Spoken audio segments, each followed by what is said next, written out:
మాట్లాడుతూ అన్నాడు, దేవుడు సృష్టి ఏది ఉనికిలోకి రాకముందు అనగా ఏది సృజించక ముందు దేవుడు ప్రేమ చేత క్రీస్తులో మనలను ఏర్పరచుకొనెను. కాబట్టి దేవుడు సృష్టి కంటే, సృష్టిలో ఉన్న వాటన్నిటికంటేనూ దేవుడు ముందుగా నిన్ను నన్ను తన కొరకు ఏర్పరచుకొని ఒక దేవుని మహిమ కొరకై పరలోక రాజ్యం యొక్క ఆ మహిమను స్వతంత్రించుకుంటకు దేవుడు నిన్ను నన్ను చూశాను. మనం కాజలో పుట్టడం లేక మరొక చోట ఎవరికి పుట్టాలి, ఎక్కడ పెరగాలి, ఎలా రక్షించబడుట, మన జీవితం అంతా ఆయన చూశాడు. అనంతమైన ఆయన జ్ఞానముతో ఇవన్నీ చూసి ఆయన తగిన సమయమందు ఆయన మనలను రక్షించుకునేను అనే మాట మనం చూస్తే యోహాను సువార్త 15వ అధ్యాయం, యోహాను సువార్త 15వ అధ్యాయము వచనం 16వ వచనం, 15:16. మీరు నన్ను ఏర్పరచుకొనలేదు. యోహాను సువార్త 15:16 చదువుతున్నా గమనించి. మీరు నన్ను ఏర్పరచుకొనలేదు. మీరు నా పేరట తండ్రిని ఏమి అడుగుదురో అది ఆయన మీకు అనుగ్రహించినట్లు మీరు వెళ్ళి ఫలించుటకును మీ ఫలము నిలిచి ఉండుటకును నేను మిమ్మల్ని ఏర్పరచుకొని నియమించి తిని. మీరు నన్ను ఏర్పరచుకొనలేదు, నేను మిమ్మల్ని ఏర్పరచుకున్నాను. ఇంకొకటి ఏంటంటే, మనము ఆయన వెతకలేదు, ఆయన మనలను వెతికెను. రోమీలకు రాసిన పత్రిక, దేవుడు మనలను వెతికాడు అనేది మనం ఇక్కడ చూస్తాం. మనము దేవుణ్ణి వెతకలేదు, ఆయనే మనలను వెతికెను అనేది. 9వ అధ్యాయము వచనం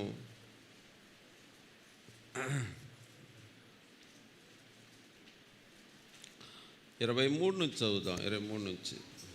మరియు మహిమ పొందుటకు ఆయన ముందుగా సిద్ధపరిచిన కరుణా పాత్ర, అది ముందుగా సిద్ధపరిచాడు. దేవుడు మనకు తెలియనప్పుడే ముందుగా సిద్ధపరిచాడు.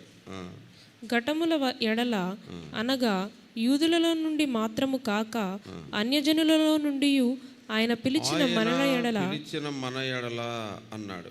ఆయన పిలిచిన మన ఎడల. 25వ వచనంలో నా ప్రజలు కాని వారికి నా ప్రజలనియు ప్రియురాలు కాని దానికి ప్రియురాలని పేరు పెట్టుదు అన్నాడు.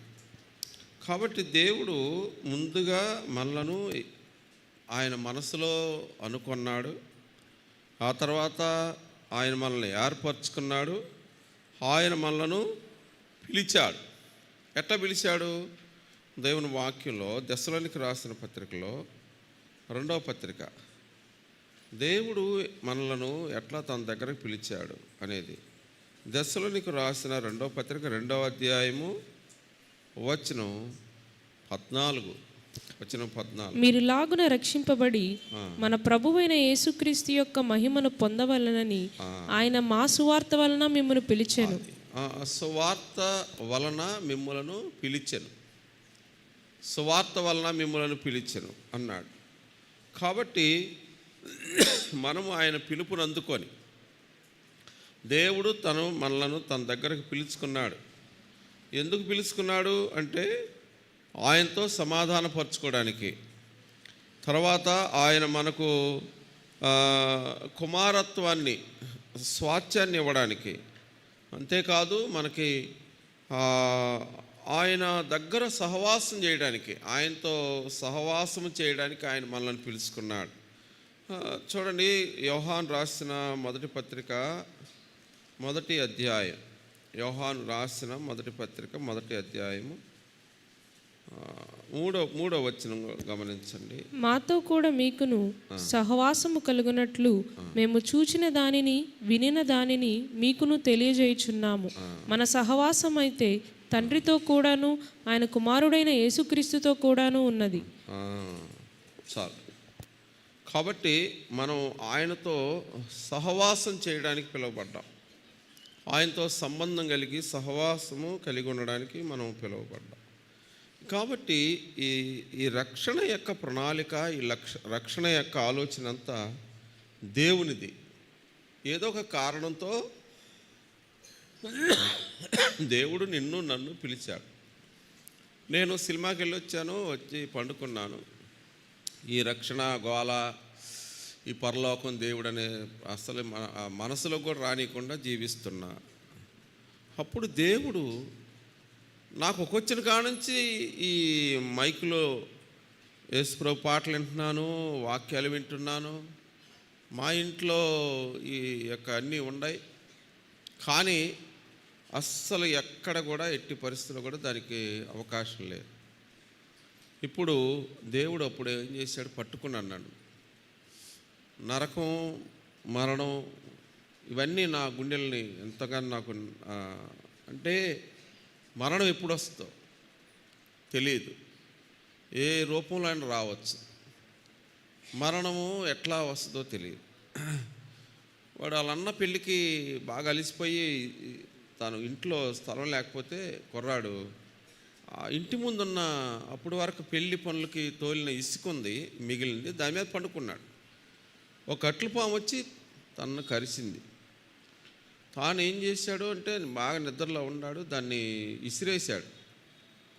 కానీ అదే నిద్రలోకి వెళ్ళిపోయాడు. ఇంకా ఆ తర్వాత చనిపోయాడు అతను. అంటే తనకి ఏంటంటే ఉన్న బాగా అలసిపోయిన పరిస్థితుల్లో ఇంకా నాకు పాము కరిసింది అనే ఒక ఇది కూడా లేకుండా నిద్రలోకి వెళ్ళిపోయాడు. తను అలా చనిపోయాడు అనమాట. వాళ్ళ అన్న పెళ్ళికి తమ్ముడు చనిపోయాడు. కాబట్టి మరణం ఎప్పుడు వస్తుందో తెలియదు. ఆ తర్వాత అగ్నిగుండంలోకి వెళ్ళిపోతాం. బట్టలు ఏమి ఉండవు, అగ్నిగుండంలో దిగంబర్లుగా ఉంటాం. ఎంతగా అంటే నోరు తెరిస్తే నోట్లోకి అగ్ని, కళ్ళు తెరిస్తే కళ్ళు అంతా అగ్ని, శరీరం అంతా అగ్నితో ఎంతగా అల్లాడిపోతుంటాం. అందువలన దేవుడు ఆ అగ్నిగుండం యొక్క పరిస్థితుల నుంచి రక్షించడానికే ఈ గొప్ప రక్షణ. హెబ్రీయులకు రాసిన పత్రికలో 1వ అధ్యాయంలో దీని గురించి భక్తుడు అంటాడు. హెబ్రీయులకు రాసిన పత్రిక హెబ్రీయులకు రాసిన పత్రిక 1వ అధ్యాయం 2వ అధ్యాయం 3వ వచనం 2:3. ఇంత గొప్ప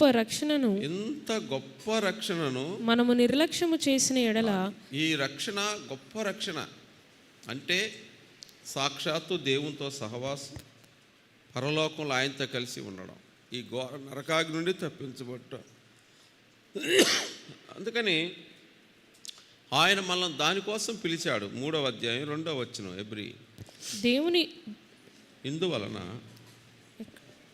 హెబ్రీ పత్రిక 3:1 వచనం.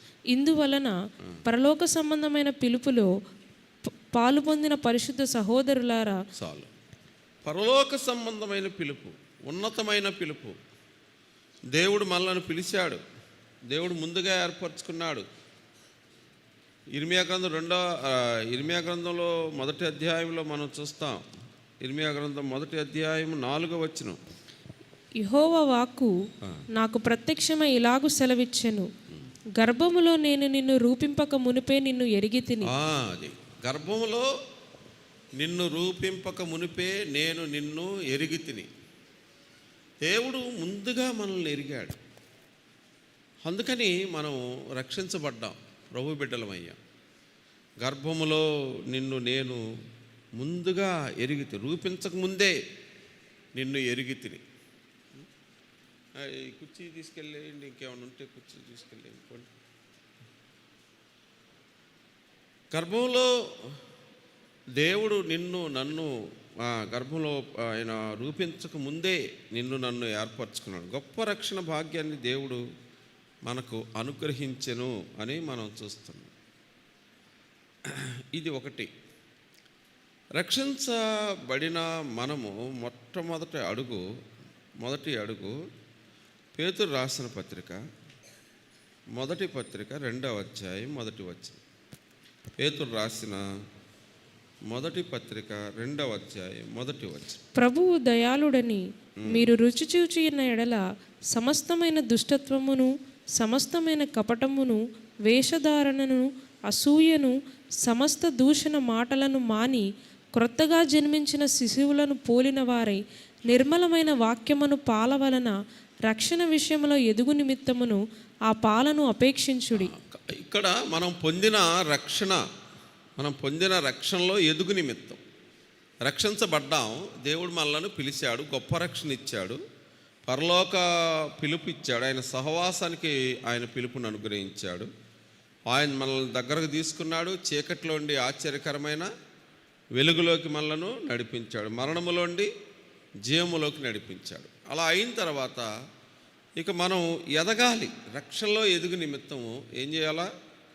ఆ వాక్యమును పాలను అపేక్షించుడి. నేను మోకాళ్ళుని రక్షించబడిన తర్వాత బైబిల్ చదవటం ప్రారంభించు. సేవకులు చెప్పారు, నువ్వు మోకాళ్ళుని నువ్వు బైబిల్ చదవాలి, మోకరించి నువ్వు ప్రార్థనలు గడపాలి, మంచం మీద పండుకొని కాదు నువ్వు ఇలా చేయాలని చెప్పగా నేను కొన్ని సంవత్సరాల తరబడి, ఎన్నో సంవత్సరాలు మోకాళ్ళ మీద నేను బైబిల్ చదువుతూ వచ్చాను. ఓపిక లేనప్పుడు, ఆరోగ్యం సహకరించినప్పుడు నేను ఇక తర్వాత కూర్చొని చదువుతున్నాను. కానీ నా యొక్క శరీరం నాకు సహకరించినంత కాలం ఎక్కువ భాగం మోకాళ్ళ మీద బైబిల్ చదువుతాను. ఎందుకనగా బైబిల్ చదువుతున్నప్పుడల్లా ఈ ప్రార్థన ఏమంటే, దేవా నీ వాక్యములోని ఆశ్చర్యమైన సంగతులను చూచినట్లు నా కన్నులను తెరువుము, వాక్యము గ్రహించినట్లు నా మనసును తెరువుమని ప్రార్థన చేస్తాను. అలాగున దేవుని దగ్గర మనం అటువంటి హృదయాన్ని కలిగిన వారంగా ఉండాలి. ఎదుగు నిమిత్తము రక్షణలో రక్షణలో ఎదుగు నిమిత్తం ఆ పాలను అపేక్షించాలి. 119వ కీర్తనలో ఆ పాలను అపేక్షించుట అనేది, ఆ వాక్యాన్ని ఎట్లా మనం తీసుకుంటాము అనేది, వాక్యం అనేది ఒక అలవాటుగా మనం ఏదో చదవటం అనేది మన జీవితంలో ఏమీ పనిచేయదు. అందువలన మనం దేవునిలో నిలబడలేని వారుగా ఉంటుంటాం. 119వ కీర్తన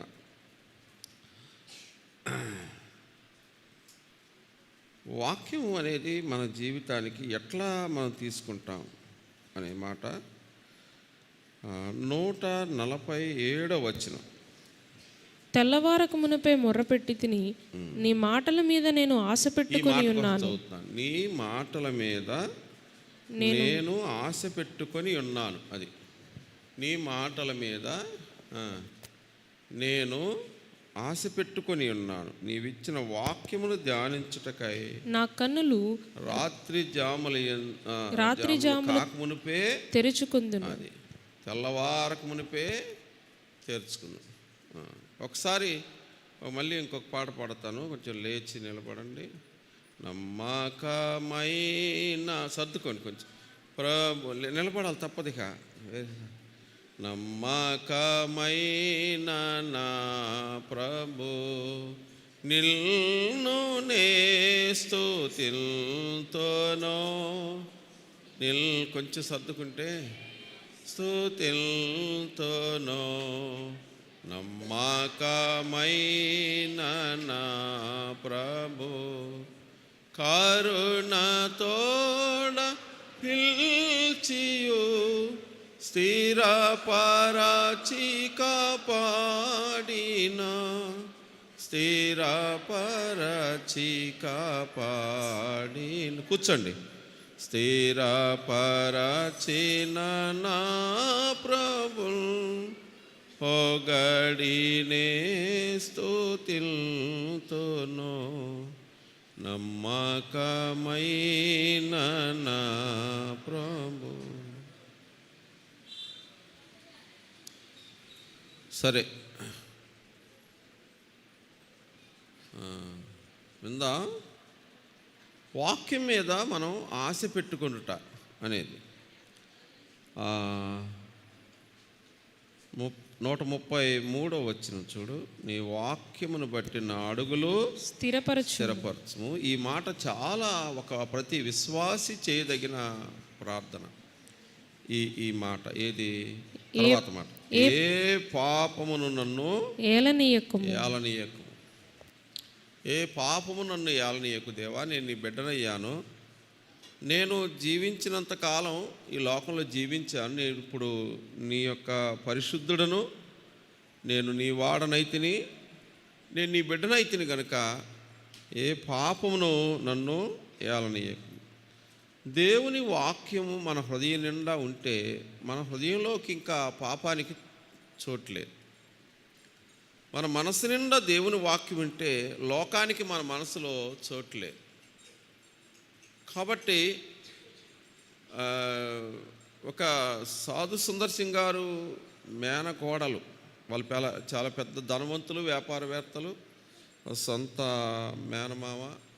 వీడు విశ్వాసం నుంచి మెల్లికి వస్తాడేమనుకొని వాళ్ళు సిక్కులు కాబట్టి తన కూతురికి పైనుంచి కింద వరకు బంగారం, కొన్ని కేజీలు బంగారం తొడిగించి సౌందర్యవంతురాలైన తన కూతుర్ని తన మేనల్లుడి దగ్గరికి పంపించాడు.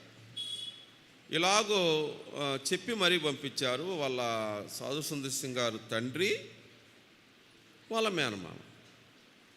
మామ, నన్ను పెళ్లి చేసుకోమని మా తండ్రి గారు చిన్నప్పటి నుంచి నిన్ను నాకు పేరు పెట్టారు కాబట్టి నీవే నాకు పెళ్లి కుమారుడు అని నేను అనుకున్నాను. మా నాన్న పంపించాడు నన్ను పెళ్లి చేసుకొని. అప్పుడు అతడు చెప్పిన మాట ఏమిటంటే, చూడమ్మా, నా హృదయంలో చోటు లేదు. నేను ఒక వ్యక్తికి నా యొక్క జీవితాన్ని ఇచ్చేసాను. నేను ఒక వ్యక్తికి నా హృదయం, నా జీవితం అంతా ఇచ్చేసాను. చోటు లేదని చెప్పి, ఇంకంతే, చోటు లేదు. కాబట్టి ఈ లోకానికి, ఇంకా ఈ వ్యక్తులకు కానీ, ఈ లోకంలో మరి దేనికి కానీ తగ్గించు. ఇంకా చోటు లేనంత విశ్వాసాన్ని మనం వాక్యంతో, మన యొక్క ఆత్మీయతతో నిండుకోవాలి.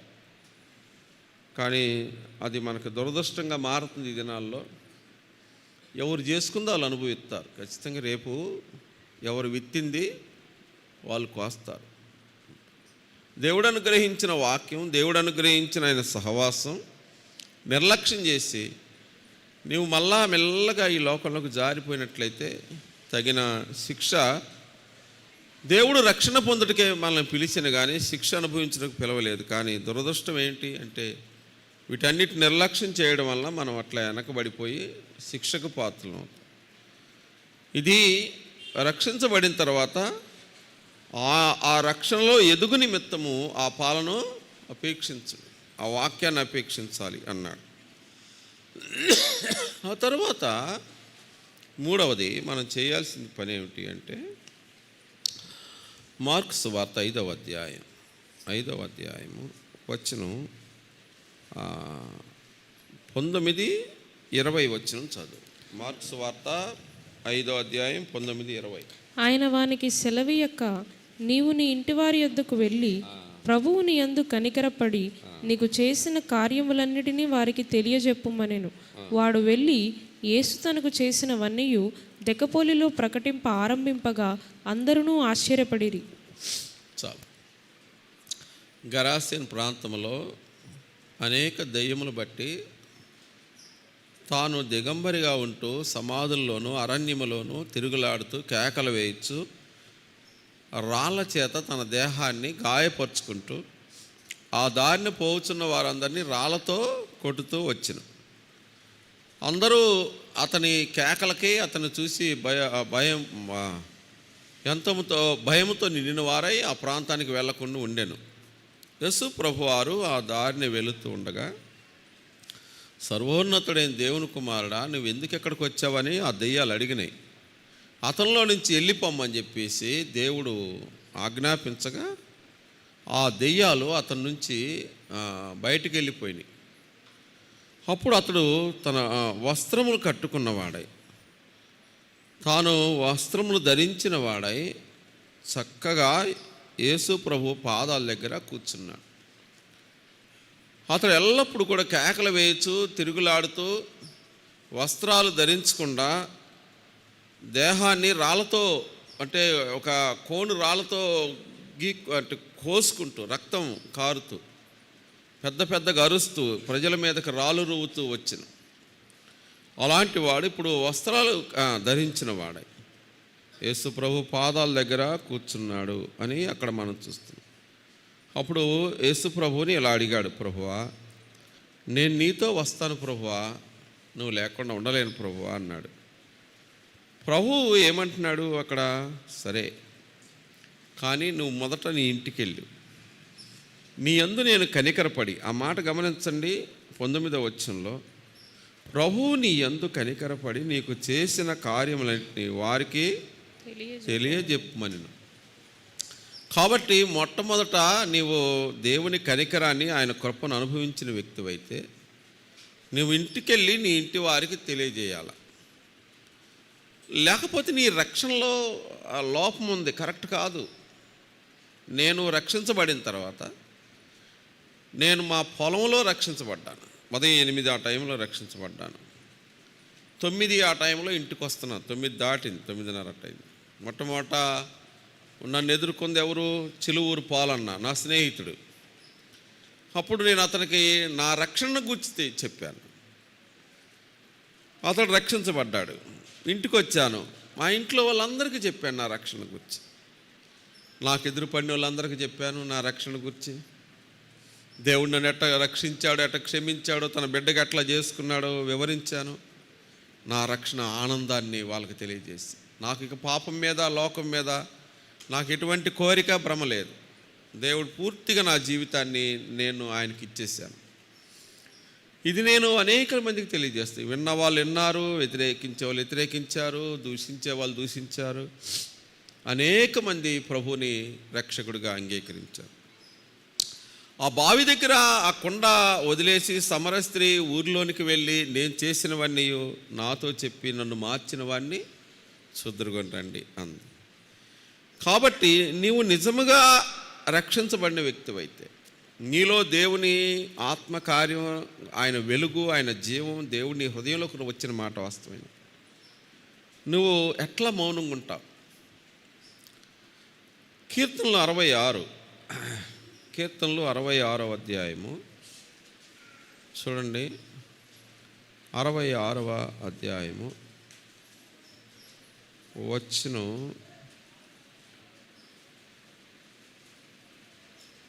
16వ వచనం. 66:16. దేవుని యందు భయభక్తులు గలవారలారా, మీరందరూ వచ్చి ఆలకించుడి. ఆయన నా కొరకు చేసిన కార్యములను నేను వినిపించెదను. ఆయన నా కొరకు చేసిన కార్యములను నేను వినిపించెదను. చూసారా? ఆయన నా కొరకు చేసిన కార్యాలు మీకు తెలియజేస్తాను. ఆ ఇక గెరాసీను ప్రాంతంలో దయ్యముల చేత అతను తరమబడుతూ అరణ్యములోను సమాధుల్లోనూ ఉంటూ తన దేహాన్ని గాయపరుచుకుంటూ బట్టలని అసలు దిగంబరిగా కేకలు వేయచ్చు, అరుస్తూ రాత్రింబగళ్ళు అక్కడే నివసిస్తున్న ఆ వ్యక్తి తాను ఇప్పుడు బాగుపడిన వాడై ఆ దయ్యాలన్నీ పోయి చక్కగా వస్త్రాలు కట్టుకొని యేసుప్రభు పాదాల దగ్గర కూర్చున్న వ్యక్తి తన ఇంటి వారి దగ్గరికి వెళ్ళాడు. తన రక్షణ గురించి, తన యొక్క విమోచన గురించి, తను ఎట్లా విడిపించబడ్డాడో, తను ఎలాగున వెలుగులోనికి జీవములోనికి వచ్చాడు తెలియజేశాడు. అంతేకాదు, తాను ఇంకేం చేశాను? మార్క్స్ వార్త 5:19 ఇంకా ఏం చేశాడు అతను? దెకపోలిలో, అంటే ఆ ప్రాంతం అంతట్లో యేసు ప్రభు తన కొరకు చేసిన కార్యాలని ప్రకటింప ఆరంభించాను. అందరూ ఆశ్చర్యపడిరి అనే మాట చూస్తున్నాం. దేవుడు నీలో ఏం చేశాడు? నీ జీవితంలో ఏం చేశాడు? నీ కొరకు ఏం చేశాడు? దేవుడు నీ కొరకు ఏం చేశాడు? దేవుడు నా కొరకై కల్వరిలో నా పాపాలు మోసుకొని పోయిన దేవుని గొర్రె పిల్లగా వధింపబడి, ఆయన నా స్థానంలో నాకు బదులుగా నా శాపాన్ని, నా పాపాన్ని ఆయన మీద వేసుకొని నా గొప్ప రక్షణ అనుగ్రహించాడు. దేవుడు నా కొరకు ఏం చేశాడంటే ఇది. దేవుడు నాకేం చేశాడు? ఆయన నా చీకటి జీవితాన్ని మార్చి నాలో ఆ వెలుగు, ఆ క్రీస్తు యొక్క వెలుగు నాలో ప్రసరింపజేసి ఆయనే నా హృదయంలో నివసించి నన్ను పరిశుద్ధుడిగా, పరిశుద్ధురాలుగా చేసిన ఆయన. అదే కాకుండా నాలో అనేకమైన అద్భుతాలు చేస్తూ వచ్చాడు అని మనం అనేకులకు తెలియజేయాలి. దీన్ని ఎవడాపుతాడు? ఈ సువార్తకు వెళ్తుంటే అనేక ఆటంగా కలుగుతున్నాయి. నా జీవితంలో నా కలుగు చేసిన రక్షణ అనేది ఆ దెకపోలిలో ఆ దెయ్యం పట్టిన వాడెళ్ళి ఒక ఆమెకి, ఒక ఆయనకి అట్లా చెప్తా ఉంటే దీన్ని ఎవడు ఆపలేడు కదా, ఎవరు ఆపలేరు. అలాగున మన జీవితంలో ఏం జరిగిందో, అది ఏం అనుభవించామో, ఏం పొందామో అది మనం తెలియజేయాలి. ఇది మూడోది, గొప్ప రక్షణ. ఆ రక్షణలో వాక్యం ద్వారా ఎదుగుట, తర్వాత మనం ఏం పొందామో, మనం ఏం అనుభవించామో ఏమి తెలుసుకున్నామో, ఎలాగ వెలుగులోకి వచ్చామో, చీకట్లో ఉన్న వారిని మనం అనేక మందిని వెలుగులోకి తీసుకురావాలి.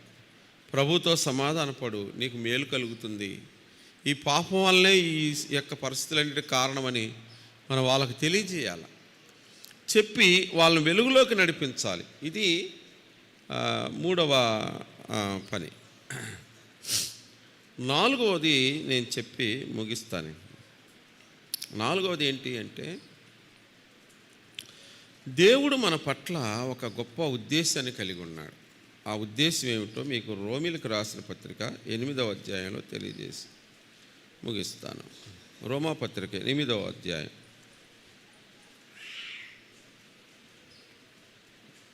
రోమా పత్రిక 8వ అధ్యాయము 29వ వచనం చూడండి. ఎందుకనగా తన కుమారుడు అనేక సహోదరులలో జ్యేష్ఠుడగునట్లు దేవుడెవరిని ముందు ఎరిగెనో. ఈ పదాలు పట్టుకోండి. దేవుడు ముందుగా ఎవరిని ఎరిగెను అంటే, నేను ముందే చెప్పాను, తల్లి గర్భంలో మనం పడక ముందే మనల్ని ఎరిగాడు. భూమి పునాదులు ఏదియు ఉనికిలోకి రాకముందే క్రీస్తు యేసులో మనలను ఏర్పరచుకున్నాడు, ఎరిగాడు. యోహాను సువార్త 15వ అధ్యాయంలో నేను మిమ్ములను ఏర్పరచుకున్నాను అని, కాబట్టి ముందుగా ఎరిగెను అనే మాట చదువు. వారు తన కుమారునితో సారూప్యము గలవారగుటకు తన కుమారునితో సారూప్యము గలవారగుటకై వారిని ముందుగా నిర్ణయించెను. మరియు ఎవరిని ముందుగా నిర్ణయించెనో వారిని పిలిచాడు. ఎవరు నిర్ణయించాడో వారిని పిలిచెను. ఎవరిని పిలిచెనో వారిని నీతిమంతులుగా తీర్చెను. అది నీతిమంతులుగా తీర్చాడు. ఎవరిని నీతిమంతులుగా తీర్చెనో వారిని మహిమపరచెను. అది వారిని మహిమపరచెను. ఇప్పుడు 31వ వచనం కూడా చదువు. ఇట్లుండగా ఏమందము, దేవుడు మన పక్షమున ఉండగా మనకు విరోధి ఎవడు? తన సొంత కుమారుని అనుగ్రహించుటకు వెనుక తీయక మన అందరి కొరకు ఆయనను అప్పగించిన వాడు ఆయనతో పాటు సమస్తమును మనకి ఎందుకు అనుగ్రహింపడు? అది ఇప్పుడు 28వ వచనం చదువు, అర్థమైంది. ఇప్పుడు దేవుని ప్రేమించు వారికి అనగా ఆయన సంకల్పము చొప్పున పిలువబడిన వారికి మేలు కలుగుటకై సమస్తమును సమకూడి జరుగుచున్నవని ఎరుగుదుము. మరి దేవుణ్ణి ప్రేమించిన వారికి, ఆయన సంకల్పము చొప్పున పిలువబడిన వారికి సమస్తము సమకూడి మేలు కలుగుటకై జరుగుతుంది. ఎందుకు జరుగుతుందో చెప్తానండి. ఇక్కడ కిందకు వచ్చి తలకనే 32వ వచనం కలపండి. తన సొంత కుమారుని అనుగ్రహించుటకు వెనుక తీయక మనందరి కొరకు ఆయన్ను అప్పగించిన వాడు, మన పాపాల కొరకు అప్పగించిన వాడు ఆయనతో పాటు సమస్తం మనకు ఎందుకు అనుగ్రహించడు? సమస్తము సమకూడి జరగటానికే దేవుడు అన్నీ నిర్ణయించాడు. ఆ కుమారుడిని యేసుక్రీస్తుని ఇచ్చిన వాడు ఆయనతో పాటు సమస్తాన్ని మనకు ఎందుకు అనుగ్రహించడు? మేలు కలుగుటకు సమస్తం జరిగిస్తాడు, సమస్తము అనుగ్రహిస్తాడు. ఎందుకు అంటే ఒకే ఒక్క ఉద్దేశంతో. ఎందుకు అంటే ఇక్కడ చూడండి, 29వ వచనం. తన కుమారుడు అనేక సహోదరుల్లో జ్యేష్ఠుడగినట్టు దేవుడు ఎవరిని ముందుగా ఎరిగినో వాడు తన కుమారునితో సారూప్యము గలవారొకటకు. అది అసలు మీకేమన్నా అర్థమైందా లేకపోతే ఇబ్బందిగా ఉందా? మళ్ళా చెప్తా. దేవుడు ఎందుకొరకు సమస్తమును సమకూర్చి జరిగిస్తున్నాడు. అటునుంచి ఇటునుంచి దేవుడు తన కుమారుణ్ణి ఇచ్చిన వాడు ఆయనతో పాటు సమస్తం ఎందుకు అనుగ్రహించడు? ఈ రెండు ఒకే ఉద్దేశంతో దేవుడు మనకిస్తాడు. అదేంటంటే మనం ఆయన కుమారునితో సారూప్యము గలవారమగునట్లు. మనము ఎంత ఎదగాలి అనే మాట.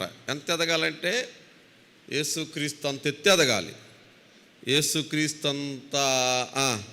యేసుక్రీస్తు అంతలా ఆగా ఎదగాలి. అది లెవెల్. చూడండి, ఇప్పుడు అపోస్తులు యేసు ప్రభువులాగా ఎదిగారు. భక్సింగ్ గారు ఇంకా వాళ్ళందరూ యేసు ప్రభువులాగా ఎదిగారు. ఇప్పుడు మనం ఎదుగుతున్నాం. చివరికి మనందరం కలిపి ఎవరు లెవెల్లోకి వెళ్ళాలి? మనం యేసు ప్రభు యొక్క స్వారూప్యంలోనికి వెళ్ళాలి. అందుకొరకే మనకు ఇవన్నీ అనుగ్రహిస్తున్నాడు. ఓరక మనం బ్రహ్మాండంగా బతకడానికి కాదు. అది ఆయన తండ్రి ఉద్దేశం, మనకు మేలు కలగాలని. తండ్రి ఉద్దేశం ఏంటంటే సమస్తం సమకూడి జరిగించటం మరియు మనకు సమస్తము అనుగ్రహించటం. సమకూడి జరిగించడం, సమస్తాన్ని మనకు దేవుడు అనుగ్రహించడం ఒక్క ఉద్దేశంతోనే. ఆ ఉద్దేశం ఏంటంటే మనము ఆయన కుమారుని యొక్క స్వారూప్యంలోకి ఎదుగు నిమిత్తం. యేసుప్రభు వారు 33.5 సంవత్సరాల వయసులో అలాగ దిగొచ్చి మనందరి కొరకు ప్రాణం పెట్టి సమాచేపెట్టి తిరిగి లేవచ్చు. కానీ అసలు మానవుడు ఎలాగ దేవుడు కోరుకున్న జీవితం జీవించాలో చూపించడం కొరకు ఆయన పుట్టాడు. పుట్టి ఇలాగ జీవిస్తూ వచ్చాడు. ఇప్పుడు మనం చూడండి, మన యొక్క జీవితాన్ని ప్రతిరోజు అంచనా వేయండి, ఆలోచన చేయండి. మనము క్రీస్తు వలె ఎదుగు నిమిత్తము, క్రీస్తు వలె ఎదుగు నిమిత్తం. ఎఫెసీయులకు రాసిన పత్రిక మనం క్రీస్తు వలె ఎదుగు నిమిత్తం, క్రీస్తు యొక్క ఎదుగుదలలోని ఆయన కుమారుని యొక్క స్వారూప్యంలోకి మార్చబడాలి. మనం ఆదాము నుండి పుట్టిన వారం. మన దగ్గర ఆదాము యొక్క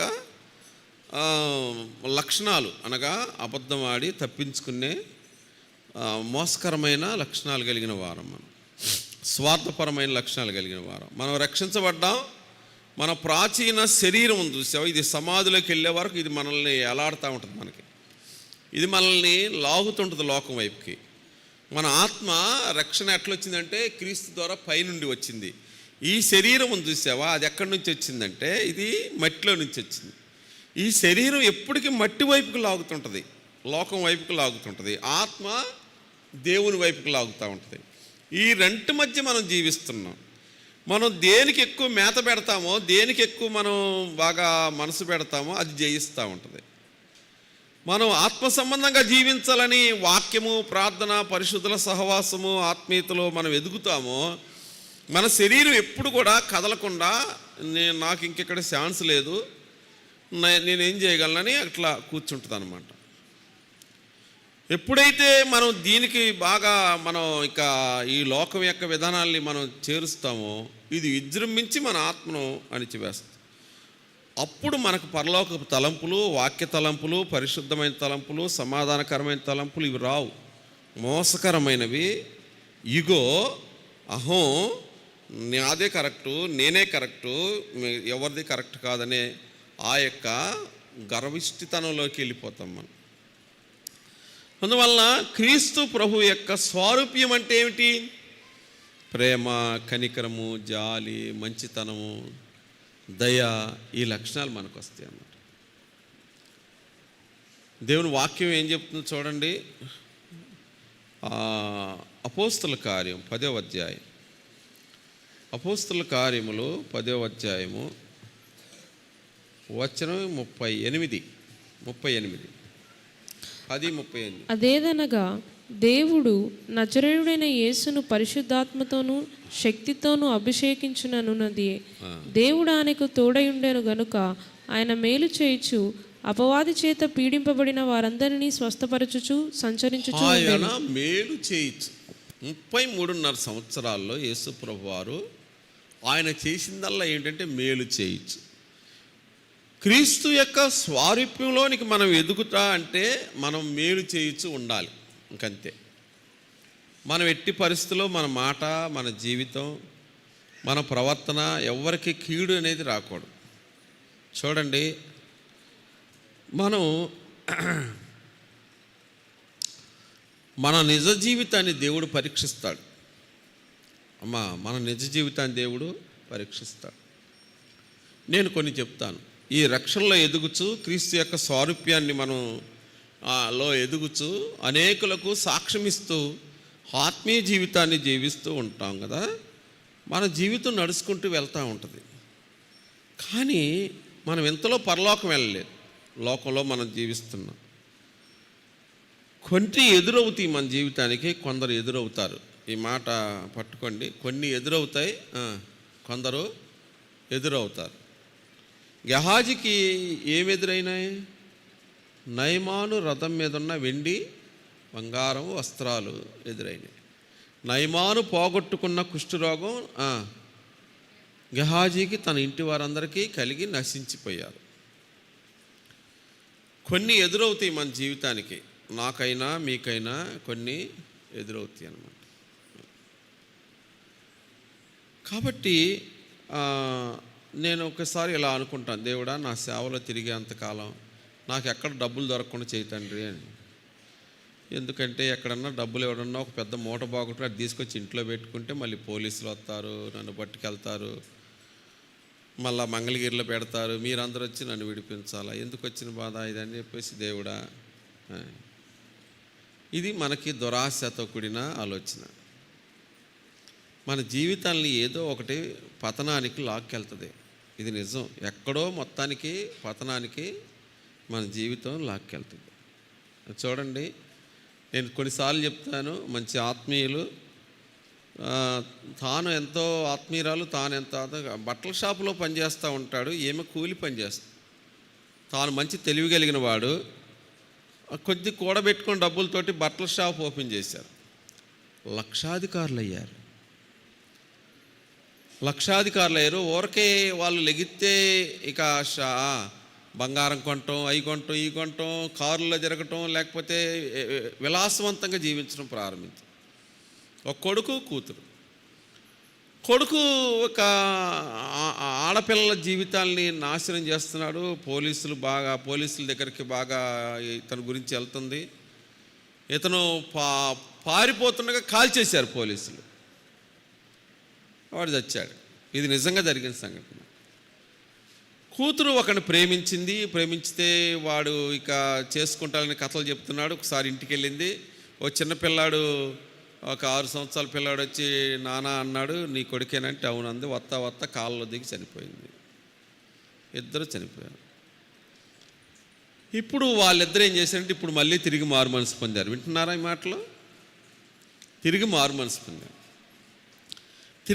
మనసు పొంది వాళ్ళు ఒక ఆలోచనకు వచ్చారు, మనకి ఇంకెవరూ లేరు, ఈ ఆస్తియే కదా మన పిల్లల్ని నరకానికి తీసుకెళ్ళింది, మళ్ళా చెప్తున్నాను, ఈ ఆస్తియే కదా మన పిల్లల్ని నరకానికి తీసుకెళ్ళి, ఈ ఆస్తి మొత్తం అమ్మేసి కొంత పేదలకు ఇచ్చేసి కొంత చర్చికి ఇచ్చేసి ఆ చర్చి పక్కన వాళ్ళని ఎలా అడుగుదాం, చర్చి వాళ్ళని, అయ్యా మాకు ఒక చర్చి పక్కన స్థలం ఉంటే అక్కడ ఒక రూమ్ కట్టండి, అక్కడే సేవ చేసుకుంటూ మేము బతుకుతాం, మందిరం ఊడ్చుకుంటూ పరిచర్య చేసుకుంటూ మీతో కలిసి పత్రికలు పంచుకుంటూ మీతో కలిసి పరిచర్య చేస్తూ బ్రతుకు. కాబట్టి కొన్ని ఎదురైనప్పుడు మన జీవితాన్ని ఎట్లాకెళ్తాయో మనకు తెలియదు. అందువలన మనం చాలా జాగ్రత్తగా ఈ విషయాల్లో ఆత్మీయతను కాపాడుకోవాలి. రెండవది, కొందరు ఎదురవుతారు మన ఆత్మీయ జీవితాన్ని నాశనం చేయటానికి. కొందరు ఎదురవుతారు అనే మాట చెప్తున్నాను. చక్కటి కుటుంబం, ఆత్మీయ కుటుంబం, చక్కటి ఉద్యోగం, మంచి కుటుంబం, పరిస్థితులన్నీ బాగుంటాయి. ఆత్మీయతగా దేవునిలో ఎదుగుతూ ఉంటాం. ఈలోపు జరిగేది ఏమిటంటే, వయసులో భర్త చనిపోయిన అమ్మాయికి అదే ఆఫీసులో ఉద్యోగం వచ్చింది. ఆఫీసులు అవ్వచ్చు, హాస్పిటల్ అవ్వచ్చు, ఎక్కడన్నా అవ్వచ్చు, అది స్కూల్ కావచ్చు, ఎక్కడన్నా కానీ. నేను చెప్పేది సరిగ్గా అర్థం చేసుకోండి. అక్కడికి జాయిన్ అయింది. జాయిన్ అయిన తర్వాత ఈ ఆత్మీయ జీవితం, మనవడి జీవితం బంగారంలాగా సాగుతుంది, పరిచర్యలో అన్నిట్లో బాగుంటుంది. కానీ నెమ్మదిగా ఈ అమ్మాయి ఎదురైంది, పరిచయమైంది, ఎలాగునా జరుగుతాం. మెల్లిగా మనవడు అలాగనా జారిపోయి ఆత్మీయ జీవితం పతనానికి. ఎప్పుడైనా సరే, ఎవరైనా సరే, 60 సంవత్సరాల సేవకుడికి 22 సంవత్సరాల యవనస్తురాలైన ముస్లిం అమ్మాయి బెంగళూరులో, ముస్లింలు వాళ్ళు రక్షించబడటం ద్వారా వాళ్ళు తరిమేస్తే వచ్చి మందిరంలో ఆశ్రయించి మందిరంలో ఉండి ఆ సేవకుడికి పరిచర్య చేస్తూ ఉంది. 60 సంవత్సరాల సేవకుడు, 22 సంవత్సరాల ఈ అమ్మాయి కనబట్టలేదు. 2000 మంది సంఘం అండి. మనోడు సంఘాన్ని, భార్యని, పిల్లల్ని అందరిని వదిలేసుకున్నాడు. చూడండి అసలే ఇదేది సంసోను. మనకి సంసోను నీ బలం ఎక్కడా, సంసోను నీ బలం ఎక్కడా, సంసోను నీ బలం ఎక్కడ అంటే అర్థం కావట్లేదా ఏమ్మా? తాళమి అంటే అర్థం కాదు, అర్థం కావట్లేదా? మరి బీరువా తాళమి అంటే ఎందుకురా అర్థం కాదా? అర్థం కావట్లే మనవాడికి. కానీ ఆ భ్రమలో ఉండిపోయాడు, అంతే, ఆ మైకంలో ఉండిపోయాడు. 2000 సంఘం, భార్య, బిడ్డలను అందరు నిలబెట్టి వెళ్ళిపోయాడు. పట్టుకొచ్చారు. ఇంత పెద్ద లెటర్ రాశాడు, నేను అనర్హుడను, అపాత్రుడను, కోల్పోయాను, సంఘం మీరే చూసుకోండి అని చెప్పేసి తన భార్య బిడ్డలకి, తన యొక్క సహోదరులకి ఆ విషయం చెప్పేసి మీరు చేయండి అని చెప్పేసి కొన్ని దినాలు, అనేక ప్రార్థనలు గడుపుతూ వచ్చాడు. తర్వాత ఆయన మళ్ళీ పరిచర్య చేశాడండి. నేను ఎందుకు చెప్తానంటే, మనం దేవుళ్ళు ఎదుగుతుండగా, నడుస్తుండగా, అనేకులకు మన జీవితాలు ఎంతో ఇదిగా ఉండగా ఏదో ఒకటి ఎదురైద్ది, ఎవరో ఒకళ్ళు ఎదురవుతారు. బైబిల్లో జరిగిందే మనకు జరుగుతుంది. గెహాజీకి ఎదురైంది, బిలాముకి ఎదురైన పరిస్థితి, అలాగే సంసోనుకి ఎదురైన పరిస్థితి. ఇలా మనం చూస్తాం. ఆత్మీయ జీవితానికి ఎక్కడో నట్టుబడుతుంది, ప్రమాదం పడుతుంది. కాబట్టి ఇది మీరు ఇప్పుడు మనం ఏమవుతున్నామంటే, దేవుడు మనకు అనుగ్రహించిన ఈవులు, దేవుడు మనకు అనుగ్రహించిన వరములు, దేవుడు మనకు అనుగ్రహించిన ఆర్థిక పరిస్థితులు, దేవుడు మనకు అనుగ్రహించిన ఈ భాగ్యమంతయు ఒక ఉద్దేశంతో దేవుడు మన కొరకు అనుగ్రహించాను. నా పాయింట్ అర్థమవుతున్న లాస్ట్కి, దేవుడు అనుగ్రహించిన ఈవులు అనగా వరములు, ఆయన అనుగ్రహించిన ఈ యొక్క పరిస్థితులు, ఈ భాగ్యము, ఇదంతా ఒక ఉద్దేశంతో. ఏంటి ఆ ఉద్దేశం? తన కుమారుని యొక్క స్వారూప్యంలోకి ఎదుగు నిమిత్తము ఆయన సమస్తమును మనకు అనుగ్రహించను. మనకు అనుగ్రహించగా దేవుడు సంసోనుకి ఎందుకు వరం ఇచ్చాడు? ఆ బలం ఎందుకు ఇచ్చాడు? ఫిలిస్తీన్ల చేతుల్లో నుండి ఇశ్రాయేలును విడిపించుటకు. దేవుడు ఆ వ్యక్తికి అంతా అది ఎందుకు అనుగ్రహించను? అలాగే సొలొమోనుకు దేవుడు భూమి మీద ఎవరికి లేని జ్ఞానమును ఎందుకు అనుగ్రహించను? తన ప్రజలను తన మార్గంలో నడిపించి మేలుకరంగా, వాళ్ళకి దీవెనకరంగా ఉండడానికి. ప్రతి మనిషికి దేవుడు అనుగ్రహించే ప్రతిదీ కూడా, నీకైనా నాకైనా కానీ, ఒక అంతస్తు, ఒక పొజిషను, లేకపోతే ఒక పరిస్థితులు, ఆత్మీయ వరాలు, ఆత్మ సంబంధమైన పరిస్థితులు, భౌతిక సంబంధమైన దీవెనలు, ఇవన్నీ కూడా దేవుడు ఒక ఉద్దేశంతో అనుగ్రహిస్తున్నాడని అక్కడ చెప్పబడుతుంది. ఏంటా ఉద్దేశం? తన కుమారుని యొక్క స్వారూప్యంలోకి మనము ఎదగాలి, ఆయనను మనం చూపించాలి.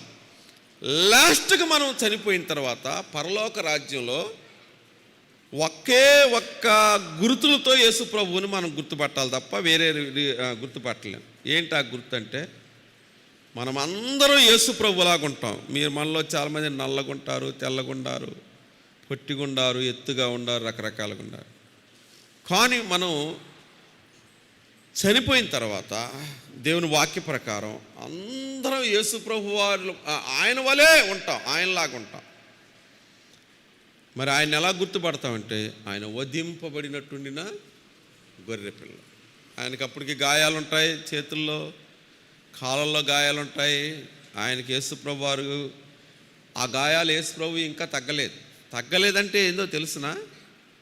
ఆయన అలా ఉంచేశాడు అంతే.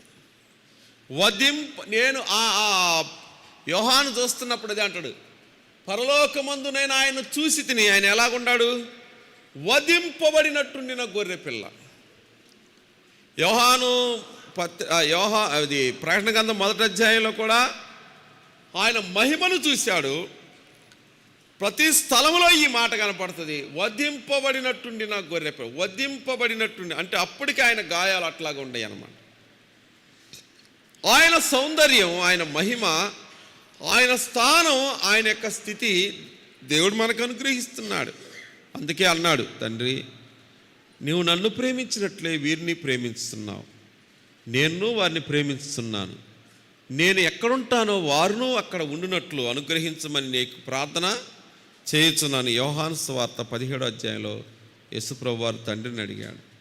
ఆ మహిమను మనకివ్వటానికి దేవుడు కొన్ని లక్షల కోట్ల సంవత్సరాలు ఆ మహిమలో మనం జీవిస్తాం. యేసుప్రభు వారి యొక్క సారూప్యం మనం అందరం ఎదగాలని దేవుడు కోరుకుంటున్నాడు. ఒకవేళ అలాగ ఎదగకపోతే, అలాగ కాకపోతే, నేను ఇలాగ అనుకుంటున్నాను, ఆయన గొప్ప రక్షణ బట్టి దేవుల్లో పరిశుద్ధంగా జీవించిన దాన్ని బట్టి మనం పరలోకం వెళ్ళాం. సహోదరులారా, సహోదరులారా, ఇట్లా ఆలోచించండి. జయించిన వారు, దేవునిలో బాగా ఎదిగిన వాళ్ళు యేసుప్రభు యొక్క సారూప్యంలోకి రాగా, సహోదరులారా మీరు మీకులాగానే ఉంటారా పరలోకంలో అంటే ఉండవచ్చేమో అనుకుంటున్నాను నేను. మీరు మీకులాగానే. అట్లయితే మిమ్మల్ని సింపుల్గా గుర్తుపట్టేయచ్చు. దీన్ని బట్టి మీ పేదరికము, మీ యొక్క పరిస్థితులు, లేకపోతే మీ ఆత్మీయంగా అక్కడ ఉండే పరిస్థితులు అలాగే ఉండవచ్చు. కానీ మీరు ఎట్లాగట్లా అతి కష్టం మీద ఏదో అంటారు చూడండి, ఎట్టగట్ట బయటపడ్డారు అంటారు చూసావా. ఎవరు బైబిల్లో కరెక్ట్గా ఎట్టగట్ట బయటపడింది ఎవరు పరలోకం వెళ్తానికి? లోతు. అది కూడా వాళ్ళ అబ్రహాం ప్రార్థన. మొత్తం పోగొట్టుకున్నాడు, అందరినీ పోగొట్టుకున్నాడు. మొత్తం పోగొట్టుకున్నాడు, అందరినీ పోగొట్టుకున్నాడు. ఎట్టగట్ట అట్టెళ్ళాడంట, ముక్కుతా మూలుగుతూ ఎట్టగట్ట ఆడబడ్డాడు. ఏదో చూడండి, దాటి బయటపడతారంట చూసావా, అట్టబడ్డాడు. పరలోకంలో అడుగుపెట్టాడు మనవాడు. లోతుగానే ఉంటాడు. ఇక అంతే అనుకుంటున్నాను నేను కరెక్ట్గా. కాబట్టి దేవుని ఉద్దేశం అది కాదు, దేవుని యొక్క ఆలోచన అది కాదు. మనం ఆయన స్వారూప్యంలోనికి వెదగాలి, ఆయన పోలికలోనికి మనం రావాలి, ఆయన వంటి వారంగా మనం ఉండాలి అని దేవుని యొక్క ఉద్దేశం. ఇవన్నీ దేవుడు మనకు అనుగ్రహించే ఉద్దేశం ఏంటంటే మనమందరము క్రీస్తు వలె ఎదుగుట. ఒక వాక్యం చూసి ముగిస్తాను. ఎఫెసీయులకు రాసిన పత్రిక 3వ అధ్యాయం 18వ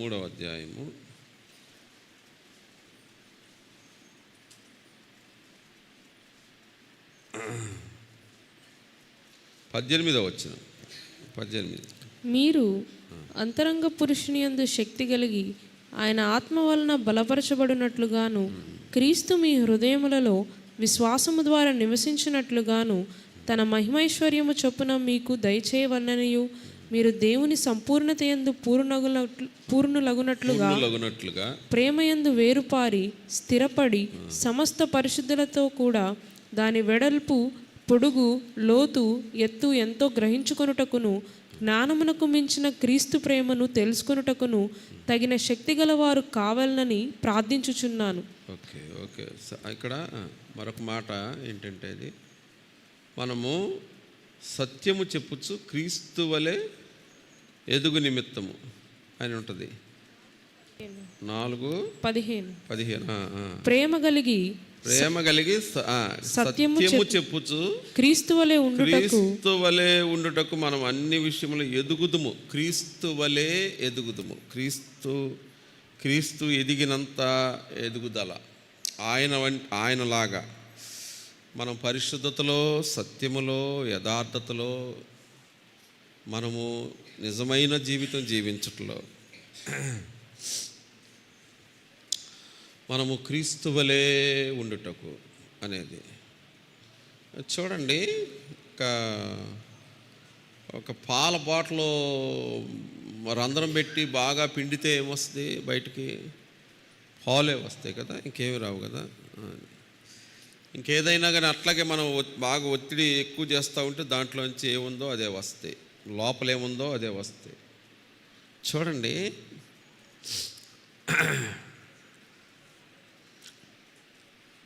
నేను ఉద్దండరాయపాలెం రాజారావు గారి యొక్క కొడుక్కి ఆ సంబంధం మాట్లాడుతూ ఆ అమ్మాయి రక్షణ గురించి అడిగాను. ఆ అమ్మాయి యొక్క ఆత్మీయతను గురించి అడిగాను. ఆ అమ్మాయికి సేవ పట్ల బైబిల్ ట్రైనింగ్ చేసింది 2 సంవత్సరాలు. సేవా దర్శనం గురించి అడిగాను. చాలా విషయాలు నేను మాట్లాడాను. అవన్నిటికీ చాలా చక్కగా సమాధానం చెప్పి తర్వాత వివాహం చేసాం. అన్ని రకాలుగా ఆలోచించి వివాహం చేసి మొన్న కేసు పెట్టినప్పుడు నేను అక్కడే ఉన్నాను. కేసు పెట్టింది అక్కడే ఉన్నాను. నేను కూడా రమ్మంటే వెళ్ళాను. నేను ఆ కమిషనర్ గారి అక్కడ వాళ్ళకి అధికారులకి నేనే చెప్పాను, నేనే ఈ పెళ్లి చేసింది, నేనే మాట్లాడింది అని చెప్పాను. అంటే ఆ అమ్మాయి నా ముందు ఎంత దారుణమైన అబద్ధాలు ఆడుతుందంటే చాలా ఘోరమైన అబద్ధాలు ఆడుతుంది. ఇతడు అసలు పురుషుడే కాదండి. నేను వెంటనే అన్నాను, ఇప్పుడే మనం హాస్పిటల్కి తీసుకెళ్దాం. అధికారులతో చెప్పాను. లేని పక్షంలో వాళ్ళ ఆస్తి మొత్తం లేకపోతే అలా వాళ్ళకి ఏదైతే నష్టం ఈ అమ్మాయికి ఎంత అయితే ఇవ్వాలో అదంతా కూడా ఇవ్వడానికి సిద్ధమే. లేదు అది అక్కర్లేదు, అవసరం లేదు అంత. మళ్ళా అంటే వాళ్ళకి ఎంత నష్టపరిహారం చేయాలో అంత నష్టపరిహారం ఇవ్వచ్చు. ఆమె భవిష్యత్తుకు కావాల్సింది, మళ్ళీ వివాహం చేయడానికి కావాలితే. ఎన్ని అంటే చెప్పడానికి వీలు కానీ అబద్ధాలు అన్నమాట, మోసకరమైన మాటలు. నేను చూసినప్పుడు ఒరే ఈ ప్రార్థనలో వీళ్ళు ఎట్టుంటారు, భక్తిగా ఉంటారు. ప్రతి సండే మీరు క్షమించండి, ఆమె వైట్ అండ్ వైట్ వేస్తుంది డ్రెస్సు. అది పరిశుద్ధులకి మంచిది. సంఘంలో అసలు ఒక రకంగా అట్లా అందరూ కూడా అట్లా వస్తే ఇంకా మరి మంచిది. పరిశుద్ధులుగా ఇంకా మనం సాక్ష్యంగా వెళ్ళేటప్పుడు వచ్చేటప్పుడు ఇంకా బాగుంటుంది. కానీ అది అసలు నిజ జీవితం చూసినప్పుడు అక్కడికి ఆమె అధికారి ఏమందంటే, వాళ్ళ అధికారులు ఏమన్నారంటే, చూడు నువ్వు బైబిల్ ట్రైనింగ్ చేసానంటున్నావు, సేవ అంటున్నావు, నిజమే చెప్పంటే నిజమే చెప్తానందు అన్ని అబద్ధాలు చెప్పేసి ఘోరాతి ఘోరమైన అబద్ధాలు చెప్తూ వచ్చి. కాబట్టి నేను ఏమంటానంటే, అసలే మనల్ని ఏ పరిస్థితులైనా ఒకటి, ఏది ఎదురవుతుంది, ఎవరు ఎదురవుతారని చెప్పాను కదా. మూడవది, మనల్ని ప్రెస్ చేసినప్పుడు, ఎప్పుడైతే పరిస్థితులు మనల్ని ఒత్తుతీయో అప్పుడు మనకి లోపల నుంచి ఏమొస్తుంది, అప్పుడు అసలు మనమేందో దేవుడికి అర్థమైద్ది, సైతానికి అర్థమైద్ది, ఇంకోటి లోకానికి కూడా అర్థమైద్ది. అవునా కదా చెప్పండి, మనం ఏమిటనేది. కాబట్టి దేవుడు మనలను ఆ విధంగా ఆ పరిస్థితిలోకి తీసుకెళ్తాడు. మనల్ని తీసుకెళ్ళినప్పుడు నేను ఒక వ్యక్తిని మీకు పరిచయం చేస్తాను. అలాగ ఒత్తుతుంది ఎవరంటే సౌలు. ఎవరిని? దావీదుని. ఈ సౌలు నిద్రపోతున్నాడు ఒక నైటు. ఎక్కడ? అరణ్యములో. చుట్టూ సైనికులు ఉన్నారు. సైనికులు కూడా నిద్రపోతున్నారు కదా. అప్పుడు ఈట ఒకటి నాటబడింది రాజుది. పక్కన ఆ స్నేహితుడు, సహోదరుడు, దావీదు సహోదరుడు స్నేహితుడు ఏమన్నాడు? మేనత్త కొడుకు అభిషేక్, రాజా ఒక్క దెబ్బతో పరిష్కారం అవుతుంది. మనం పరిష్కారం కోసం ఎన్ని ప్లాన్లు వేస్తాము. మన సమస్యను దేవునికి అప్పగించకుండా మనం చాలా ప్లాన్లు వేస్తుంటాం. ఒక్క దెబ్బతో పరిష్కారం వస్తుంది, గుండెల్లో గురించి భూమిలోకి దించుతానన్నాడు. నువ్వు అంటే అన్నాడు ఏమంటే, భూమిలోకి దిగిపోద్ది అన్నాడు ఈటే. దావీదు అన్నాడు, లేదు యెహోవా చేత అభిషేకించిన వాడిని మనము చంపకూడదు. దేవుడు అతన్ని ఏర్పరచుకున్నాడు. ఏ అపాయం ద్వారానో యుద్ధంలోనో ఆయనే చనిపోతాడు. మనం ఆ పాపాన్ని కట్టుకోకూడదు అని 2 సార్లు కదా. ఒక సంగతి చెప్తాను నీకు. అందులో ఈటెను నీళ్ళ బుడ్డిని పట్టుకొని కొండ మీదకి వెళ్ళి, రాజా సౌలా సౌలని కేక తుల్లిపడి లేచాడు. దావీదా నాయనా నీదేనా గొంతు అన్నాడు. అవును అన్నాడు. ఇదిగో ఒకని పంపించు, నీ ఈటే నీ యొక్క నీళ్ళ బుడ్డి నా దగ్గర ఉంది అన్నాడు. అప్పుడు సౌలు ఏమన్నాడు? దావీదా నా కుమారుడా, నా అపకారానికి ఉపకారము చూపిన నీ వంటి వాడెవడు, నువ్వు రాజు అవుతావు, నువ్వు చిరంజీవి అవుతావు అన్నాడు అనమాట. ఈ పరిస్థితులు మనకు ఎదురైతే ఇంత వాక్యం వింటావా? ఇంత వాక్యం నేను చెప్తానా? ఈ పరిస్థితులు మనకు ఎదురైతే మనం ఏం చేస్తాం చెప్పండి? పరిష్కారం చేసేసుకుంటాం. ఎందుకు మళ్ళీ కష్టాలు చెప్పండి? ఎప్పుడు చస్తాడో వాడు, ఏమవుతుందో మనకి ఎడ తెలుసుద్ది? దొరికినా దాన్ని మనం పోగొట్టుకోవడం ఎందుకనే లెక్కలోకి వచ్చేస్తాం. ఈ పరీక్షల గుండా దేవుడు మనల్ని తీసుకుని వెళ్తాడు. అందుకే దావీదు దేవుని హృదయానుసారుడు, ఇష్టానుసారుడిగా దేవుడు అతన్ని ఎంతగానో ఘనపరిచాడు. ప్రియులారా, రక్షణ దేవుని యొక్క మహాకృప మనకు. ఆయనే మనకి ఈ భిక్షగా అనుగ్రహించాడు. ఆ రక్షణలో మనము వాక్యము చేత, ప్రార్థన చేత, పరిశుద్ధుల సహవాసం చేత ఏమవ్వాలి చెప్పండి? రక్షణలో ఎదగాలి అనే మాట, ఎదుగుట అనేది చూస్తుంది. మూడవది ఏం చెప్పాను? ఎదుగుతున్న మనం ఏం పొందామో, మనం ఏం అనుభవించామో, మనం ఏదైతే ఎరిగి ఉన్నామో అది ఏం చేయాలి చెప్పండి? ఆ గెరాసీను ప్రాంతంలో దయ్యముల చేత పీడింపబడుతున్న వ్యక్తి యేసు ప్రభు చేత విడుదల పొంది మేలు అనుభవించి రక్షించబడిన తర్వాత మొదట తన ఇంటి వారికి, ఆ తర్వాత ఆ ప్రాంతంలో ఉన్న వారందరికీ చెప్పి ఆయన యొద్దకు నడిపించాడు. మనలో ఆ జీవం, ఆ వెలుగుంటే ఆ పని చేస్తాం.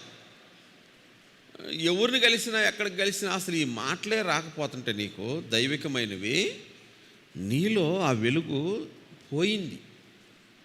నీలో ఆ జీవం అనేది, ఆ ప్రభావం అనేది పోయింది.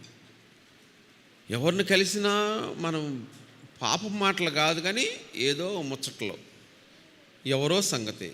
ఏదో సంగతులు చెప్పుకుంటూ కాలాన్ని గడిపేస్తున్నాం. ఏదెన్సు వారు ఎలాంటి వాళ్ళంట చెప్పండి?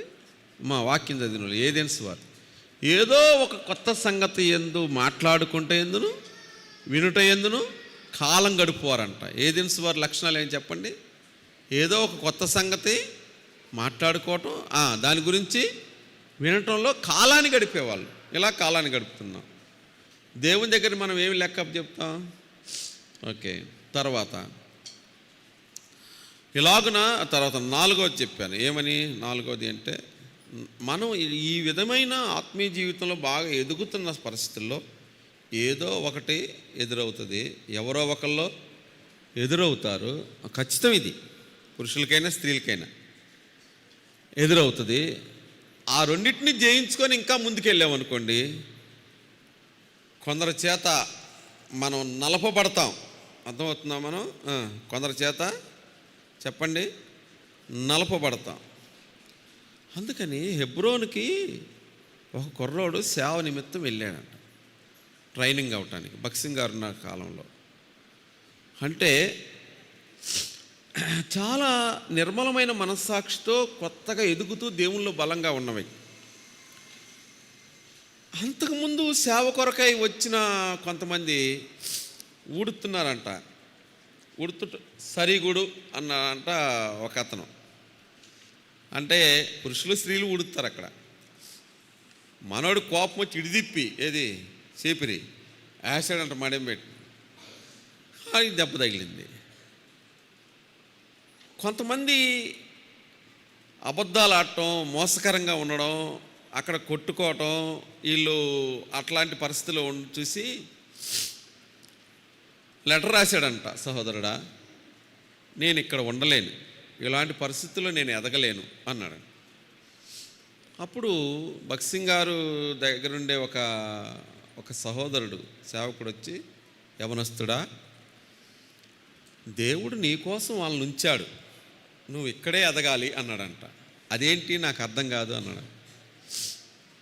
అందరూ బాగుండా చోట నువ్వు ఎదిగేది పెద్ద ఏం లేదు. ఇక్కడ నీ మీద అబద్ధాలు చెప్పేవాళ్ళు ఉంటారు, నిన్ను ఇబ్బంది పెట్టేవాళ్ళు ఉంటారు, నిన్ను బాధ పెట్టేవాళ్ళు ఉంటారు, నీ మనసును గాయపరిచేవాళ్ళు ఉంటారు. ఇవన్నీ తట్టుకోవటం అంటే బైబిల్ చదివి బైబిల్లో ఉన్న విషయాలన్నీ సేకరించి ఇతరులకు ప్రకటించడమే బైబిల్ ట్రైనింగ్ అనుకుంటున్నావా? కాదు. ఇవన్నీ ఎదుర్కొని నువ్వు ఎట్టాలా, ఏమవ్వాలా? నీ మనస్సాక్షి, నీ ఆత్మీయత గట్టిపడాలా. అది బయటికి వెళ్ళిన తర్వాత ఇంతకంటే తీవ్రమైన ఎదుర్కొంటావు నువ్వు. అప్పుడు నువ్వు నిలబడతానికి కారణం అయింది అన్నాడంట. ఓహో అట్లాగా ఏమన్నా నీ కోసం దేవుడు వీళ్ళని ఉంచాడు అన్నమాట. అట్లయితే ఒక రక్షించబడిన ఒక కోడలో ఆత్మీయ ఎదుగుతున్నప్పుడు అత్త తీవ్రంగా తన మీద ఒత్తిడి జరిగిస్తున్నప్పుడు ఇలా ప్రార్థన, దేవా నేను పరిమళ వాసనగా ఉండునట్లు కదండి, ఈ గింజలన్నీ నలపబడి ఈ యొక్క గింజల్లో నుంచి తైలము పరిమళ వాసన వచ్చినట్లుగా నా అత్తను నన్ను దంచుటకు నీవు నియమించినందుకు వందనాలని చెప్పగలిగిన ఆత్మీయులు ఉంటారా?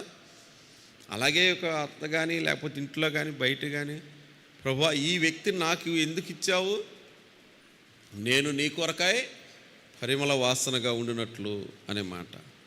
ఇవన్నీ దేవుడు ఏంటంటే కొందరిని మనల్ని నలపడానికి నియమిస్తాడు, కొందరిని దేవుడు మనల్ని నలపడానికి వారిని పెడతాడనమాట. క్షమించండి కొంచెం మా భార్య చెప్తా ఉంటుంది, చూడు నాలాంటి బలహీనలు చాలామంది ఉన్నారు, కూర్చోలేమంతసేపు, నువ్వు చాలాసేపు వాక్యం చెప్తా ఉంటావు. సరే నిజమే, అందరూ బలహీనలు అయిపోయారు, ఓపిక ఉండలేదు. ఒక చిన్న విషయం చెప్పి ముగిస్తాను. నేను రక్షించబడిన తర్వాత నేను దేవుడిని అడుగుతున్నాను, దేవా నేను నీ వలే ఎదగాలి, నేను నీలాగా అవ్వాలి నేను అని ప్రార్థన చేస్తుండగా మొట్టమొదట నాకు శత్రువు అయింది ఎవరంటే మా నాన్న. మొదటిసారి నాకు శత్రువు అయింది మా నాన్న. నేను బాప్తీసం తీసుకున్నాను 4 గంటలకి. మా తాతయ్య రే పని ఉంది రారా అని పిలిచాడు. మినువులు బస్తాలు ఎన్ని పడినాయి ఎంత వచ్చింది అన్నాడు. నేను లెక్క చెప్తా ఉన్నాను. మా నాన్న బరబరా వెళ్ళిపోయి కత్తి తీసుకొని పొట్ట మీద పెట్టి లోపల దించేస్తాను, నువ్వు తాతయ్యకి తప్పులు లెక్క చెప్తాను. నేను నిజమే చెప్తున్నా, నేను అబద్ధం చెప్పట్లేదు. కానీ మా నాన్న 2 బస్తాలు డొల్లిచ్చాడు అక్కడ. అది బయటపడుతుంది కాబట్టి చేశాడు. నేను మా నాన్నకంటే ఇప్పుడైనా మీరు చూడండి, ఒక జాన్ ఎక్కువే ఉంటాను, 4 కేజీలు ఎక్కువే ఉంటాను నేను. అప్పట్లో కూడా ఒక్క నెట్టేసి చేయగలను, కానీ నోరెత్తలేదు నేను. మొదటి శత్రువు మా నాన్న. ఆ తర్వాత ఇక మా ఇంట్లో మా తాతయ్య శత్రువు అయ్యాడు. ఎందుకు శత్రువు అయ్యాడు అంటే, మా తాతయ్య సెకండ్ షో సినిమాకి వెళ్ళి వచ్చాడు. నెక్స్ట్ బల్ల వర్తమానం అయింది, నేను ఎదురుగినాల. సరే అయిపోయాం. తాతయ్య నీ వాక్యం నేను వినలేను, నువ్వు వాక్యం చెప్పొద్దు, నేను అందరికీ చెప్తా అన్న. కర్ర తీసుకున్నాడు. ఏరా అంటే నేను వారసుని కాదు, మా నాన్న పెంచుకున్నాడు మా తాతయ్య. అందువల్ల అందులో ఏమి రాసుకోలేదు, దత్తత తీసుకున్నట్టుగా. దయచేత మిమ్మల్ని ఉంచుతున్నాను, మీ అమ్మని నిన్ను 6గురిని మొత్తాన్ని బయటికి నెడతా, నువ్వు నా గురించి చెప్తాను. అది స్టార్టింగు సంవత్సరాలు కొనసాగింది. ఈ పరిస్థితి భయంకరంగా కొనసాగింది అన్నమాట. ఇక నేను చెప్పాలంటే చాలా ఉన్నాయి ఇలాంటివన్నీ, చాలా భయంకరమైన పరిస్థితులు. తినడానికి ఉండటానికి నాకు చాలా ఉంది. అప్పుడు ఆస్తి బాగా సంపాదించారు మా తాతయ్య వాళ్ళు, నాయనమ్మలు. నేను ఇంతకుముందు చెప్పాను ఒకసారి, పాలన్నోళ్ళకి అసలు తినడానికి లేని ఘోరమైన పరిస్థితి అనమాట. అలాంటి పరిస్థితుల్లో ఆ నూకలన్నో, ఆ తర్వాత ఇది టమాటాలు పరిగేరుకొచ్చుకునేవాళ్ళు. వాళ్ళు టమాటాలు పరిగేరుకొచ్చుకొని ఆమె ఇంత కుండకు కాసేది. వాళ్ళు 15 మందే ఉంటారు ఇంట్లో మొత్తం. పెద్ద కుండకు కాస్తే ఈ నూకలన్నం వదేసుకొని తినేసి గురకలు పెట్టేవాడు మనవాడు. నేను వెళ్ళి ఇప్పుడు పాలన్న అంటాను. అప్పుడు స్నేహితురాలు ఎవరా మాట్లాడాలా, మా ఇంట్లో నిద్ర పట్టక దారుణమైన పరిస్థితి ఇది. అప్పుడు పాలన్న ఏమనేవాడంటే, నాకు నిద్ర వస్తుంది, తెల్లారి మాట్లాడుకుందాం పదా అనేవాడు. అన్నీ కలిగి ఉండ నాకేం నిద్ర లేదు, నూకలన్న తిని హాయిగా నిద్రపోతున్నాడు. నాకు 19 సంవత్సరాలు ఆ వయసులో బీపీ డౌన్ అయిపోయి మా డాబా మీద ప్రార్థన చేస్తా ఏడ్చి ప్రార్థన చేసి పడిపోయాను, స్పృహ లేకుండా పడిపోయాను. మళ్ళా మెలకు వచ్చింది. దేవుడు నన్ను మా ఇంట్లో వాళ్ళ ద్వారా నలుపుతూ వచ్చాడు. నేను వాళ్ళకి ఎందుకు శత్రువునయ్యాను? నేను ఎందుకు నన్ను అంతగా నలిపేయడానికి కారణం ఏంటి? చాలా దారుణమైన పరిస్థితి. నేను అలాగున చేస్తే నేను ఎంతో దేవుళ్ళు ఎదుగుతూ దేవుని సంఘంలో పాటలు పాడుతూ పరిచర్య చేస్తూ ఉంటే మా నాన్న యొక్క రెండో భార్య ఒక దీంట్లో పట్టుకొని వచ్చి మా ఇంట్లో కూర పెడితే అది సంఘంలోకి వార్త ఒకటి తీసుకొని వెళ్ళి నీవు ఆ కూర తిన్నావని మాకు సమాచారం వచ్చింది. శాస్త్రుల పరిచర్యలు ఎంత దారుణమైన వాళ్ళు చూడండి. కాబట్టి కొన్ని నెలల పాటు నువ్వు ప్రార్థన చేయటం కానీ పాటలు పాడటం కానీ పరిచర్య చేయడానికి నేను నిషేధిస్తున్నామన్నారండి. ఏ సంఘంలో ఎదుగుతున్నానో చూడండి మీరు, ఎలాంటి సంఘంలో ఎదుగుతున్నానో చూడండి. అప్పుడు నేను ఆమె దగ్గరికి వెళ్ళి మొట్టమొదటిసారి ఇలా పలికాను, అమ్మా అన్నాను. అయ్యా అని లెగిసింది. మొదటిసారి పలకరించాను నేను. ఏందయ్యా అంది. మా ఇంటి కూర కానీ ఏమి కానీ తేవద్దు, ఎదురుపడినా పలకరించొద్దు అంటే, నీకు ఆమె చూడండి ఆమె ఎంత నీతిమంతురాలో, నీకు నష్టం కలిగించేది ఏది నేను చేయను అంది. వీళ్ళు బెటరా ఆమె బెటరా?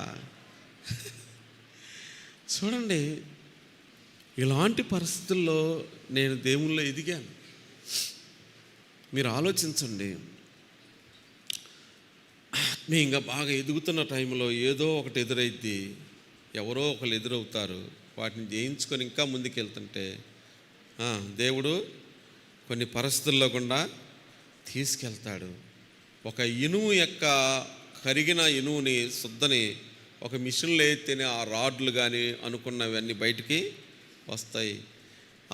ఆ బంగారం యొక్క శుద్ధ దానిలో వేస్తే మనం అనుకున్న పీసులన్నీ వచ్చి మనకు ఒక మంచి హారం తయారవుతుంది. అలాగే దేవుడు మనల్ని ఆ పరిస్థితుల్లో కూడా నడిపిస్తాడు. కానీ ఒకటి గుర్తుపెట్టుకోండి, మీకెవరికి ఆ పరిస్థితులు సామాన్యంగా రావని నేను అనుకుంటున్నాను. ఎందుకంటే నేను దేవుడిని అడిగాను. దేవా నేను నీ వలే చేయమని అడిగాను. నేను యేసుప్రభులాగా. అందుకని ఆ ప్రార్థన ఆలకించిన దేవుడు ఆ పరిస్థితుల్లో కూడా తీసుకెళ్ళాడు. 10 దినములు శ్రమ కలుగును, మరణం వరకు నమ్మకం. ప్రభు జీవ కిరీటం ఇస్తాడు. ప్రార్థన చేసుకుందాం. అందరూ తలలు వంచు.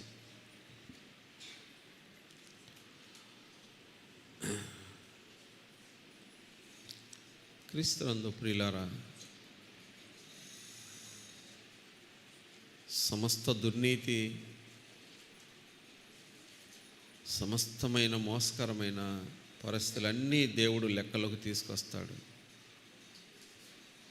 పరిశుద్ధులే పరలోకంలో ప్రవేశిస్తారు. ఇవన్నీ కూడా ఇక్కడే ఆగిపోతాయి. మన కలలు, మన ఆలోచనలు అన్నీ కూడా మటుమాయమైపోయి రేపు కేకలు వేసే రోజులు రాబోతున్నాయి. ఇదిగో ప్రభు సమీపంగా ఉన్నాడు. కాలం ఎంత దగ్గరగా యేసు ప్రభు ఉన్నాడు అనేది కాలం చూపిస్తూ ఉంది. ప్రపంచమంతా యుద్ధాలతో మారుమోగుతుంది. కరువులు, మత కల్లోలాలు, ఘోరమైన పరిస్థితులు సంభవిస్తున్నాయి. ఎవరుంటారో ఎవరు పోతారో తెలియని దినాల్లో జీవిస్తున్నాం. కానీ దేవుని వాక్యం మాత్రం ఖచ్చితంగా నెరవేరుతుంది. ఈ మాట పట్టుకోండి. సమస్తమైన ఉపకారము, సమస్తమైన మేలు, సమస్తము దేవుడు మనకు అనుగ్రహించేది ఒక ఉద్దేశంతో. 28వ వచనం, రోమా 8:28, సమస్తము సమకూడి జరిగించేది కూడా ఒక ఉద్దేశంతో. సమస్తం అనుగ్రహించేది దేవుడు ఒక ఉద్దేశంతో, సమస్తము సమకూడి జరిగించేది ఒకే ఉద్దేశం. ఆ ఉద్దేశం ఏమిటి అంటే మనము క్రీస్తు వలె ఎదుగు నిమిత్తం, క్రీస్తు యొక్క స్వారూప్యంలోనికి ఎదుగు నిమిత్తం, ఆ మహిమలో కోట్ల సంవత్సరాలు ప్రకాశించుట, దేవదూతల కంటే సౌందర్యవంతంగా మహిమతో ప్రకాశించే ఆ భాగ్యాన్ని దేవుడు మనకి ఇవ్వబోతున్నాడు. కాబట్టి ఈ వాక్యం మీరు గ్రహించితే ప్రార్థనలో ప్రభు దగ్గర అడగండి. అలవాటుకి బాకండి, అలవాటుకి వెళ్ళిపోబాకండి. ఒక్కటే జీవితం, మళ్ళీ పుట్టం. ఇప్పటికే వడబడిపోతుంది శరీరం, బలహీనమైపోయాం. జీవితంలో ఏం జరుగుద్దో తెలియదు, ఎప్పుడు ఈ గుండె ఆగిపోద్దో తెలియదు. దేవుని ముందు నువ్వు ఏబులాగా రాజువలే నేను ఆయన్ని ఎదుర్కొంటాను.